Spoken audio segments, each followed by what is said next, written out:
ডাঙৰ খবৰ উৎকট গৰমে ৰাজ্য তথা সমগ্ৰ দেশতে অতি ভয়ংকৰ ৰূপ ধাৰণ কৰিছে। এবাৰ উৎকট গৰমৰ বাবে দুদিনৰ ভিতৰতে 24 জনকৈ লোকে অকাল মৃত্যুক আকোৱালি ল'বলগীয়া হৈছে আৰু আজিও ৰাজ্যৰ ঠায়ে ঠায়ে প্ৰচণ্ড গৰম পৰিব। ৰাজ্যত আগন্তুক দুদিনলৈ গৰমে সন্ত্ৰাসিত কৰি তুলিব সাধাৰণ জনতাক। ৰাজ্যৰ ক'ত ক'ত গৰমে সন্ত্ৰাসৰ সৃষ্টি কৰিছে, 24 জন লোক ক'ত ক'ত মৃত্যুক আকোৱালি ল'বলগীয়া হৈছে গৰমৰ বাবে। প্ৰতিটো খবৰে মুহূৰ্তত জনোৱাৰ চেষ্টা কৰিম। তাতকৈ গুৰুত্বপূৰ্ণ খবৰ, গৰমক লৈ দেশৰ 7 ৰাজ্যত ইতিমধ্যে ৰেড এলাৰ্ট প্ৰদান কৰা হৈছে। উৎকট গৰমক সহ্য কৰিব নোৱাৰি 24 জন লোকে হিট ষ্ট্ৰ'কত মৃত্যুক আকোৱালি লৈছে।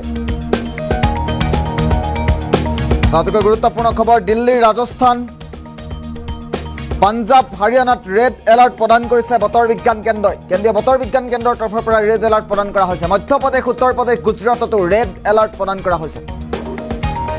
প্ৰচণ্ড গৰমত ৰাজস্থান, মধ্যপ্ৰদেশ, হাৰিয়ানাত 15 জনকৈ লোকৰ মৃত্যু হৈছে।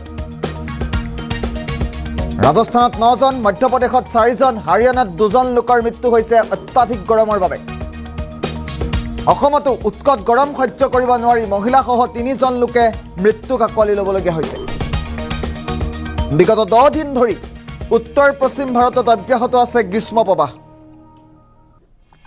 আৰু কেইবাখনো ৰাজ্যত ইতিমধ্যে তাপমানে স্পৰ্শ কৰিছে সৰ্বাধিক 50 ডিগ্ৰী চেলছিয়াছ। গুৰুত্বপূৰ্ণ খবৰটো মুহূৰ্তত জনাৰ চেষ্টা কৰিছোঁ। ৰাজধানী চহৰ দিল্লী, উত্তৰ প্ৰদেশ, গুজৰাটতো উৎকট গৰমত হাহাকাৰ পৰিৱেশৰ সৃষ্টি হৈছে। ঠায়ে ঠায়ে বিদ্যুৎ, খোৱাপানীৰ নাটনিক কেন্দ্ৰ কৰি এক হাহাকাৰ পৰিৱেশে সৃষ্টি হোৱা পৰিলক্ষিত হৈছে। অচলা অৱস্থাৰ সৃষ্টি হৈছে। বিভিন্ন প্ৰান্তত অচিন ৰোগৰ প্ৰাদুৰ্ভাৱক কেন্দ্ৰ কৰি আতংকময় পৰিৱেশৰ সৃষ্টি হোৱা পৰিলক্ষিত হৈছে। হিট ৱেভ নিয়ন্ত্ৰণত ব্যৰ্থ হৈ পৰিছে এক প্ৰকাৰ বৈজ্ঞানিকসকল আৰু জলবায়ুৰ দ্ৰুত পৰিৱৰ্তনে বৃদ্ধি কৰিছে উষ্ণতা আৰু তাৰ ফলতে তাপমাত্ৰা অধিক হাৰত বৃদ্ধি পাইছে। গৰমক লৈ দেশৰ 7 ৰাজ্যত ইতিমধ্যে ৰেড এলাৰ্ট জাৰি কৰিছে বতৰ বিজ্ঞান কেন্দ্ৰই।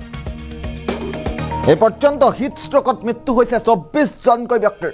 অসমত 3 জন, অসমৰ বহিৰাজ্যত 21 জন লোকৰ মৃত্যু হৈছে। দিল্লী, ৰাজস্থান, পাঞ্জাৱ, হাৰিয়ানাত ৰেড এলাৰ্ট প্ৰদান কৰিছে কেন্দ্ৰীয় বতৰ বিজ্ঞান কেন্দ্ৰই। মধ্যপ্ৰদেশ, উত্তৰ প্ৰদেশতো গুজৰাটতো ৰেড এলাৰ্ট প্ৰদান কৰা হৈছে বতৰ বিজ্ঞান কেন্দ্ৰৰ তৰফৰ পৰা। প্ৰচণ্ড গৰমত ৰাজস্থান, মধ্যপ্ৰদেশ, হাৰিয়ানাত 15 জনকৈ লোকৰ মৃত্যু হৈছে। ৰাজস্থানত 9 জন, মধ্যপ্ৰদেশত 4 জন আৰু হাৰিয়ানাত 2 জনকৈ লোকৰ মৃত্যু হোৱা পৰিলক্ষিত হৈছে।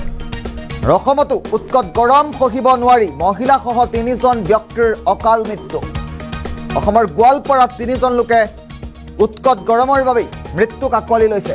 বিগত 10 দিন ধৰি উত্তৰ পশ্চিম ভাৰতত অব্যাহত আছে গ্ৰীষ্ম প্ৰৱাহ।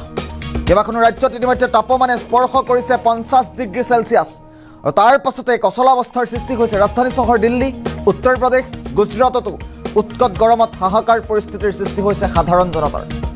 ঠায়ে ঠায়ে বিদ্যুৎ নাটনি হৈছে, খোৱাপানী নাটনি হৈছে আৰু তাৰ পাছতে হাহাকাৰ পৰিৱেশৰ সৃষ্টি হোৱা পৰিলক্ষিত হৈছে। ভিন্ন প্ৰান্তত অচিন ৰোগৰ প্ৰাদুৰ্ভাৱক কেন্দ্ৰ কৰি এক আতংকময় পৰিৱেশৰ সৃষ্টি হোৱা পৰিলক্ষিত হৈছে। গুৱাহাটী মহানগৰীৰ দৃশ্যাংশৰ মুহূৰ্তত দেখুৱাইছোঁ। উৎকট গৰম সহ্য কৰিব নোৱাৰি শীতল পানীয় গ্ৰহণ কৰিছে সাধাৰণ ৰাইজে।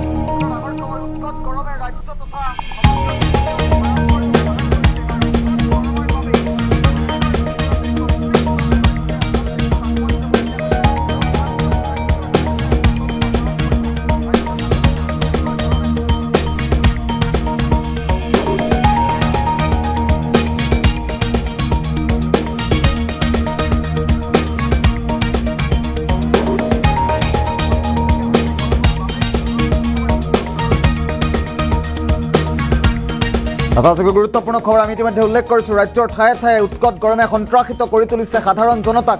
উৎকট গৰমৰ বাবেই অসম তথা উত্তৰ পূৰ্বাঞ্চলত হাহাকাৰ পৰিৱেশৰ সৃষ্টি হৈছে। অসমত 3 গৰাকীকৈ লোকৰ মৃত্যু হৈছে।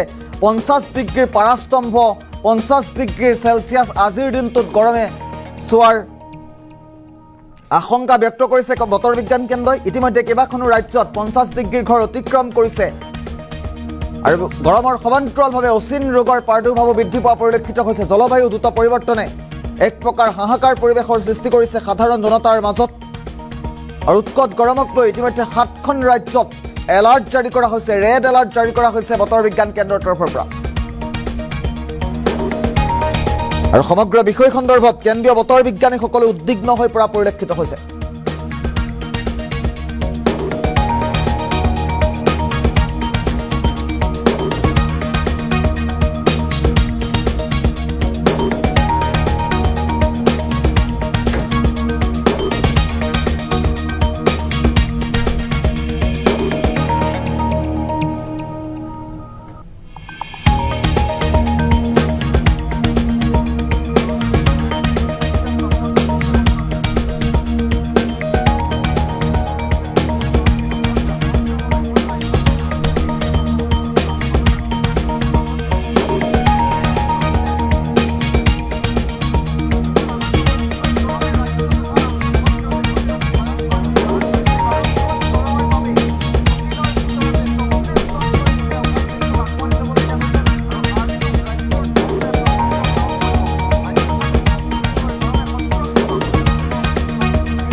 আমি ইতিমধ্যে উল্লেখ কৰিছোঁ ৰাজ্য তথা উত্তৰ পূৰ্বাঞ্চলত অতি ভয়ংকৰ ৰূপ লৈছে বতৰে।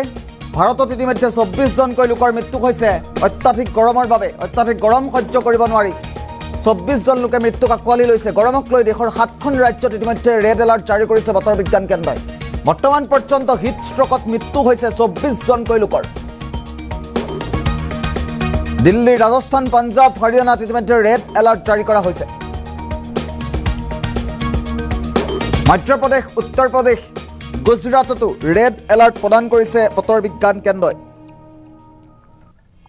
প্ৰচণ্ড গৰমত ৰাজস্থান, মধ্যপ্ৰদেশ, হাৰিয়ানাত 15জনকৈ লোকৰ মৃত্যু হোৱাৰ খবৰ এই মুহূৰ্তত আহি পৰিছে। ৰাজস্থানত 9জন, মধ্যপ্ৰদেশত 4জন, হাৰিয়ানাত 2জন লোকৰ বৰ্তমান পৰ্যন্ত মৃত্যু হৈছে। অসমতো 3জন লোকে অত্যাধিক গৰম সহিব নোৱাৰি মৃত্যুক আঁকোৱালি লৈছে। মহিলাসহ 3গৰাকী ব্যক্তিয়ে মৃত্যুক আঁকোৱালি লৈছে। বিগত 10 দিন ধৰি উত্তৰ পশ্চিম ভাৰতত অব্যাহত আছে গ্ৰীষ্ম প্ৰবাহ। আৰু কেইবাখনো ৰাজ্যত ইতিমধ্যে তাপমানে স্পৰ্শ কৰিছে সৰ্বাধিক 50 ডিগ্ৰী চেলছিয়াছ। ৰাজধানী চহৰ দিল্লী, উত্তৰ প্ৰদেশ, গুজৰাটতো উৎকট গৰমত হাহাকাৰ পৰিৱেশৰ সৃষ্টি হোৱা পৰিলক্ষিত হৈছে। ঠায়ে ঠায়ে বিদ্যুৎ, খোৱা পানীৰ নাটনিক কেন্দ্ৰ কৰি হাহাকাৰ পৰিস্থিতিৰ সৃষ্টি হৈছে ৰাইজৰ। আৰু ভিন্ন প্ৰান্তত অচিন ৰোগৰ প্ৰাদুৰ্ভাৱক কেন্দ্ৰ কৰিও আতংকময় পৰিৱেশৰ সৃষ্টি হৈছে।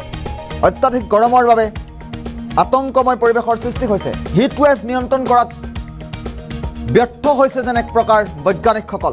আৰু জলবায়ুৰ দ্ৰুত পৰিৱৰ্তনে বৃদ্ধি কৰিছে পৃথিৱীৰ উষ্ণতা।